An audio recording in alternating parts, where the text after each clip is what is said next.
Hello दोस्तों, आज हम एक ऐसे कॉन्सेप्ट के बारे में बात कर रहे हैं जिसमें बहुत सारे स्टूडेंट को कंफ्यूजन रहती है और उनकी कंफ्यूजन बड़े बड़े कोचिंग इंस्टीट्यूट्स भी सॉल्व नहीं कर पाते हैं। तो आज एक ऐसे ही हम एक मोस्ट डिफिकल्ट कॉन्सेप्ट को सॉल्व करते हैं और समझते हैं। इसके बाद आप पे कोई डाउट रह ही नहीं जाएगा।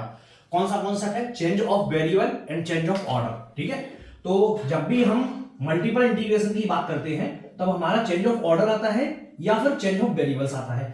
अब चेंज ऑफ ऑर्डर क्या है? चेंज ऑफ ऑर्डर मींस अगर हमारा इंटीग्रेशन जो है वो dx dy के फॉर्म में है तो हमें ऑर्डर को चेंज करके dy ऑफ dx के dy और dx के फॉर्म में लाना है।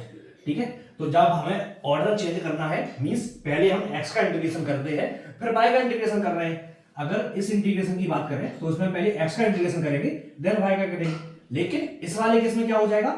इस वाले केस में जो रीजन r है, रीजन r दोनों के केस में सेम है। जिसके अंडर में हमें इंटीग्रेशन करना है वो रीजन सेम है, बट पहले हम x का इंटीग्रेशन कर रहे थे देन y का, लेकिन अभी क्या हो गया? हम y का इंटीग्रेशन कर रहे हैं देन x का। ठीक है, ये हमारा क्या कहलाएगा? चेंज ऑफ ऑर्डर कहलाएगा। ठीक है, तो इसका हम एक एग्जांपल देख चुके। अब नेक्स्ट हम बात करते हैं change of variables. Change of variables क्या है? अगर हमें चेंज ऑफ वेरिएबल्स समझना है तो चेंज ऑफ वेरिएबल्स को हम ऐसे समझ सकते हैं। सपोज दैट हमारा कोई फंक्शन है fx, क्लियर, और इसका हमें इंटीग्रेशन करना है। ठीक है, ये रीजन r है और हमने इसका dx fx y और z, ठीक है, dx dy dz, इसके फॉर्म में अगर हमारा कोई फंक्शन है, ठीक है, हमारा फंक्शन क्या है? fx y z है और dx dy एंड dz है। हमें x के लिए इंटीग्रेशन करना है देन y के देन z के। अब हम वेरिएबल्स को ही चेंज कर दें, मींस हम जो x और y z है, x y z, अगर इनको मान लें ये फंक्शन है किसी g u v w का, ऐसे ही y जो है वो फंक्शन है u v w का, ऐसे ही z है वो भी फंक्शन है u v w का। ठीक है, अगर हमारा जो x वेरिएबल है वो u v w का कोई फंक्शन है, y जो है वो u v w का कोई फंक्शन है, z जो है वो u v w का कोई फंक्शन है, देन हमारा जो इंटीग्रेशन होगा, इस इंटीग्रेशन के लिए हमें क्या चाहिए होता है? हम x y z की जगह हम तीन नए वेरिएबल्स ला सकते हैं। कौन कौन से? u v and w। वो कैसे लाएंगे? तो उसके लिए हमारा रूल होता है जैकोबियन हमें चाहिए पहले। Del x upon del u, del x upon del v, del x upon del z। फिर हमें क्या निकालना है? इस मैट्रिक्स का वैल्यू निकालना है, मैट्रिक्स का वैल्यू। ठीक है, फिर del y upon del u, del y upon del v, del y upon del w, similarly del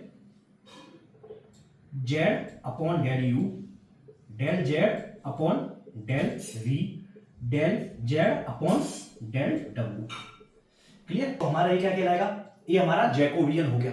Jacobian हो गया तो अगर हमने इस इंटीग्रल को हमने u v w जो हमारे तीन वेरिएबल्स हैं इनके फॉर्म में अगर हमने कन्वर्ट कर दिया तो हमारा फाइनली इंटीग्रल क्या हो जाएगा? जो रीजन r है जिस पर हमें इंटीग्रेशन करना है या जिस पे हमें इस कर्व का कितना एरिया या कितना वॉल्यूम आ रहा है वो हमें कैलकुलेट करना है, तो रीजन r तो हमारा सेम रहेगा। लेकिन जो फंक्शन fx y z है, अभी वो फंक्शन fx y z ना होकर के वो फंक्शन क्या हो जाएगा? u v w का कोई फंक्शन हो जाएगा। क्लियर? वो fx y z का फंक्शन नहीं रहेगा। अब जब हमने x y z को u v w नए वेरिएबल्स के फॉर्म में ला दिया है तो हमें यहाँ पे क्या लाना पड़ेगा? एक जैकोबियन। इस मैट्रिक्स का जो वैल्यू आएगा वो हमें जैकोबियन बोलते हैं, जिसको हम वो मैट्रिक्स मल्टीप्लाई करना पड़ेगा इनटू में du dv एंड dw। ये हमारे क्या आ गए हैं? न्यू वेरिएबल आ गए। पहले हमारे variable x y and z थे, अभी न्यू वेरिएबल क्या आ गए? u v एंड w आ गए। अब इसमें हमें याद करना है, बहुत आसान है। मींस जो हमारा पहले के वेरिएबल हैं वो हमारे ऊपर रहेंगे, जो नए वाले हैं वो नीचे आएंगे। हमें क्या कौन से वेरिएबल चाहिए? u v w, ये चाहिए u v w। जो पहले के वेरिएबल हैं, जो पहले थे वो हमारे ऊपर रहेंगे, x x y y and z z। तो ऐसे हमें इसको कैलकुलेट करना है। ठीक है, तो चलिए हम जैकोबियन निकालते हैं। अगर हमारे पास में कार्टेशियन कोऑर्डिनेट है, ठीक है, कार्टेशियन कोऑर्डिनेट है तो क्या होगा? x और y के फॉर्म में रहेगा। तो अगर हमारा कोई फंक्शन है fx y है ना, अब हम दो वेरिएबल की बात करते हैं, ठीक है, इनटू में dx इनटू में dy। ठीक है, अब हम मान के चलते हैं दो हमारे पास में वेरिएबल है, क्या क्या है, एक हमारे पास में r है, एक हमारे पास में थीटा है, और x बराबर में हमने r cos थीटा ले लिया और y बराबर में r sin थीटा ले लिया। अभी हम किन वेरिएबल्स की बात कर रहे हैं, रेडियल वेरिएबल्स की। रेडियल में अगर हम आते हैं, अभी हम कार्टेशियन कोऑर्डिनेट की बात कर रहे हैं, अगर हम रेडियल कोऑर्डिनेट्स की बात करेंगे तो x बराबर r cos थीटा हो जाएगा, y बराबर r sin थीटा हो जाएगा। क्लियर। अभी अगर हमें इसको r और theta means dr d theta के टर्म्स में लाना है तो हमें क्या करना पड़ेगा, इसका जैकोबियन निकालना पड़ेगा। तो हम इसका जैकोबियन कैलकुलेट करते हैं। जैकोबियन कैसे आएगा, डेल x जो पहले से है वो ऊपर, जिसको हमें लाना है वो नीचे, del x upon del theta. Similarly del y upon del r, del y upon del theta. Clear. तो हमें इसका मैट्रिक्स का वैल्यू कैलकुलेट करना पड़ेगा। अब x की वैल्यू क्या है, r cos theta, del r, अगर हम r से इसको डिफरेंशिएट करेंगे तो वैल्यू क्या आएगा, cos theta only. Del x upon del theta, अगर हम इसको डेल थीटा से डिफरेंशिएट करेंगे तो क्या आएगा, cos थीटा का माइनस r sin थीटा। अगर हम del y upon del r करेंगे तो क्या हो जाएगा, यहां पर sin थीटा ओनली बचेगा, और del y upon del theta करेंगे तो क्या आ जाएगा, r cos थीटा हो जाएगा। ठीक है। अब हम इसका वैल्यू कैलकुलेट करते हैं तो क्या हो जाएगा, r cos स्क्वायर थीटा, और यहां पर क्या हो जाएगा, प्लस हो जाएगा, और माइनस एक पहले से ही आता है, माइनस माइनस प्लस हो गया तो कितना हो जाएगा, r sin स्क्वायर थीटा।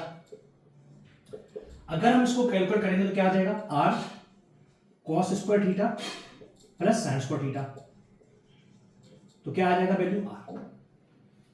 ठीक है। तो अगर हमारे पास में एक फंक्शन है और हमने इस फंक्शन को r और थीटा टर्म्स में अगर हमने कैलकुलेट किया है, ये रीजन r था, तो अब हमारा फंक्शन क्या बन जाएगा, रीजन r तो वही रहेगा, fxy जो है वो फंक्शन fxy ना होकर के r थीटा के टर्म्स में आ जाएगा, g r और थीटा हो गया। क्लियर। अभी dx d थीटा था तो dr और d थीटा हो जाएगा। बीच में मल्टीप्लाई किसका आता है, हमारा जैकोबियन का, और हम जैकोबियन की वैल्यू कैलकुलेट कर चुके हैं, जो वैल्यू कितनी आई है हमारी r, तो हमने यहां पे r का मल्टीप्लाई कर दिया, तो हमारा ये फंक्शन बन गया। इस फंक्शन में जहां पर भी x है वहां पे r cos थीटा रख दो, जहां पर भी y है वहां पे r sin थीटा रख दो, तो हमारे पास में जो fxy है वो g r थीटा में आ जाएगा। फिर हम इसको कैलकुलेट कर लेंगे, तो ये हमारा क्या होगा, चेंज ऑफ वेरिएबल्स हो गया। ये हमारा क्या कहलाएगा, चेंज ऑफ वेरिएबल्स। हमने इसमें वेरिएबल्स ही बदल दिए, सीधे हमने वेरिएबल्स ही बदल दिए, x और y की जगह r और थीटा ला दिए। क्लियर। ऐसे ही हमारे पास में सिलेंड्रिकल कोऑर्डिनेट होते हैं। जब सिलेंड्रिकल की बात करते हैं, सिलेंड्रिकल किस में आएगा, जब हम अभी हम टू कोऑर्डिनेट्स की बात कर रहे हैं ना, x और y है ना, हम प्लेनर प्लेन की बात कर रहे हैं। अगर हम स्पेशियल में जाएंगे, है ना, जिसमें 3 एक्सेस रहती हैं, तो हमारा क्या हो जाएगा, उसको हम कैलकुलेट कर लेते हैं जैकोबियन से। उसमें क्या होता है हमारा, x बराबर में r cos थीटा, y बराबर में r sin थीटा, और z बराबर में z ही रहता है ना। सिलेंड्रिकल कोऑर्डिनेट में ये होता है, अगर हमारा कोई फंक्शन, ये रीजन क्या हो जाएगा, ट्रिपल इंटीग्रेशन हो जाएगा। कोई फंक्शन f है, ठीक है, x y और z क्या हो जाएगा, dx dy dz। क्लियर। अब अगर हमें इसको कैलकुलेट करना है तो हम पहले क्या निकालना पड़ेगा, जैकोबियन। तो हम जैकोबियन निकालते हैं, क्या हो जाएगा, जो पहले वाला वेरिएबल है वो एज इट इज रहेगा, del x del theta del x del z। Clear. फिर del y del r del y del theta del y del z, फिर del z del r del z del theta, और del z क्या रहेगा, del z। ठीक है। तो अभी हमने जो वेरिएबल है, कौन कौन से वेरिएबल थे हमारे पहले, x y z।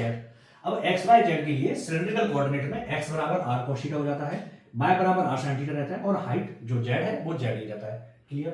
तो जो इनकमिंग वेरिएबल्स हैं, इनकमिंग वेरिएबल्स कौन से हैं, r थीटा और z, ये 3 वेरिएबल हैं, r थीटा एंड z। ये कहां पे रहेंगे, ये हमारे नीचे रहेंगे, r theta z r theta z r theta z। जो आउटगोइंग वेरिएबल है वो x y और z। क्लियर। तो हम इनको कैलकुलेट करते हैं, कितना आ जाएगा हमारा, del X upon del R, del X upon del R करेंगे तो कितना आ जाएगा, cos थीटा आ गया। Del X upon del theta करेंगे तो माइनस आर साइन थीटा आ गया। Del X upon del Z करेंगे तो कितना आ जाएगा, 0। ऐसे ही बाई के लिए del Y upon del R करेंगे तो sine theta, del Y upon del theta करेंगे तो आर cos थीटा, और यहां पर 0 वैल्यू आ गया। ठीक है, अब del Z upon del R करेंगे, जेड है तो वैल्यू क्या आ गया, 0। Del Z upon del theta करेंगे 0, del Z upon del Z करेंगे तो वैल्यू आ गया 1। ठीक है, अब हमें फिर से वही वैल्यू कैलकुलेट करना है। अब मैट्रिक्स है, यहां पर 0, यहां पर 0, यहां पे 1, तो इसी के लिए कैलकुलेट कर लेते हैं। तो कितना आ जाएगा आंसर, वही इन दोनों का मल्टीप्लाई करेंगे पहले, क्या आ जाएगा, R cos square theta. Clear, फिर इन दोनों का मल्टीप्लाई और माइनस, माइनस पहले से है एक और माइनस और आएगा तो क्या हो जाएगा, प्लस हो जाएगा, माइनस आएगा और यहाँ पे माइनस पहले से ही है तो प्लस हो गया, R sine square theta, value क्या आ गया, आर। तो जो हमारा सिलेंड्रिकल कोऑर्डिनेट्स है इनके लिए जो जैकोबियन का वैल्यू है वो कितना आ गया, आर आ गया। अब अगर हम इसको कार्टेशियन कोऑर्डिनेट से सिलेंड्रिकल कोऑर्डिनेट में कन्वर्ट करेंगे तो क्या हो जाएगा हमारा फाइनली फंक्शन, रीजन जो रहेगा, जिस रीजन पे हमें इस इंटीग्रेशन को करना है वो region R as it is ही रहेगा, लेकिन जो हमारा फंक्शन अभी एक्स वाई और जेड वेरिएबल में था वो आर थीटा और जेड वेरिएबल में आ जाएगा, पहली बात। अब इनटू में जैकोबियन रहता है, इनटू में जैकोबियन की वैल्यू कितनी होगी, आर होगी, इनटू में क्या हो जाएगा, डी आर डी थीटा और डी जेड। इसको हम ऐसे लिखते हैं ना, ये रीजन हमारा आर ही रहेगा, जो फंक्शन है वो आर थीटा और जेड के टर्म्स में आ जाएगा, इनटू में जैकोबियन होगा, इनटू में डी आर डी थीटा और डी जेड होगा। ठीक है, तो हमने D R D theta D Z इनको एज इट इज लिख दिया। जैकोबियन की जो वैल्यू है हमने कैलकुलेट की और हमारी जैकोबियन की वैल्यू आर आ गई, तो हमने यहाँ पे आर का मल्टीप्लाई कर दिया। जो फंक्शन आर थीटा जेड के फॉर्म में वो आर थीटा जेड के फॉर्म में, जिस लिमिट जो लिमिट्स है हमारी वो जो रीजन आर से डिफाइंड है लिमिट्स, उस रीजन में कोई भी वैल्यू चेंज नहीं होगी, वो रीजन एज इट इज ही रहेगा। लेकिन अब रीजन जो जिस रीजन पे हमें इस इंटीग्रेशन को करना था वो रीजन की जो वेरिएबल्स है वो भी आर थीटा और जेड के टर्म्स में हो जाएंगे। क्लियर, तो हमारा ये फंक्शन ऐसे हमने चेंज ऑफ वेरिएबल्स किया हुआ है। तो होप आपको वीडियो बहुत अच्छे से समझ में आया होगा, इसमें एक एक चीज बहुत क्लियरली समझ में आई होगी और आपको इसके बाद कोई डाउट नहीं रह जाएंगे। तो अब इसके बाद हम सॉल्व करेंगे कुछ न्यूमेरिकल्स क्वेश्चन जो गेट में आए हुए हैं या गेट से रिलेटेड आ सकते हैं। तो मिलते हैं नेक्स्ट वीडियो में।